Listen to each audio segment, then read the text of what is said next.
வெங்கட் பிரபு அவர்களுடைய மங்காத்தா பட ரீரிலீஸ் பற்றி தான் சமூக வலைத்தளங்கள்ல ஒரே பேச்சாக இருக்கு. திரையரங்குகள்ல ரசிகர்கள் கொண்டாடுவதை பார்த்தா இது ரீரிலீஸ் மாதிரியே தெரியல.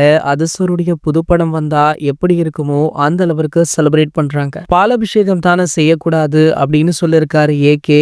இன்று மங்காத்தா கட்டோட்டுக்கு கேம்பா கோலா அபிஷேகம் மாலை அப்படின்னு புது ரூட்டை கையில் எடுத்திருக்காங்க. இந்த நிலையில அதிசருடைய மேனேஜரான சுரேஷ் சந்திராவை திரையரங்குகள்ல பார்த்ததுமே ஏகேவிடம் போட்டு கொடுக்க உளவு பார்க்க வந்தீங்களா அப்படின்னு பல மீம்ஸ்களுமே போயிட்டு இருக்கு. இந்த நிலையில இயக்குனர் வெங்கட் பிரபு, பிரேம்ஜி அமரன், வைபவ், மகத், அஸ்வின் ஆகியோர் திரையரங்கிற்கு மங்காத்தா படத்துடைய ரீ ரிலீஸ் பார்க்க வந்திருக்காங்க. வந்த இடத்துல வெங்கட் பிரபுவிடம் மங்காத்தா 2 எப்போது எடுப்பீங்க அப்படின்ற கேள்வி அதிகமாகவே ஒலித்தது. அதற்கு ரெஸ்பான்ஸ் பண்ண நம்ம விபி அவர்கள் கூடிய விரைவிலேயே இதற்கான அறிவிப்பு வரும் அப்படின்னு சொல்லியிருந்தாரு. ஒரு சில வருடங்களுக்கு முன்பாகவே மங்காத்தா 2 திரைப்படம் உருவாக வேண்டி இருந்தது. அந்த நிலையில பாத்தீங்கன்னா அதிசருக்கு டேட் இல்ல அப்படின்றதுனால அந்த படம் கைவிட்டு போச்சு. மீண்டுமே மங்காத்தா 2 பற்றி அதிக பேச்சு கிளம்பி உள்ளதால கண்டிப்பாக இந்த படம் உருவாக அதிக சாத்திய கூறுகளுமே இருக்கா. கூடிய விரைவிலேயே வெங்கட் பிரபு அவர்களே அறிவிப்பேன் அப்படின்னு சொல்லியிருக்காரு. வேற என்ன வேணும் அப்படின்னு சொல்லி நம்ம ஏகே ரசிகர்களுமே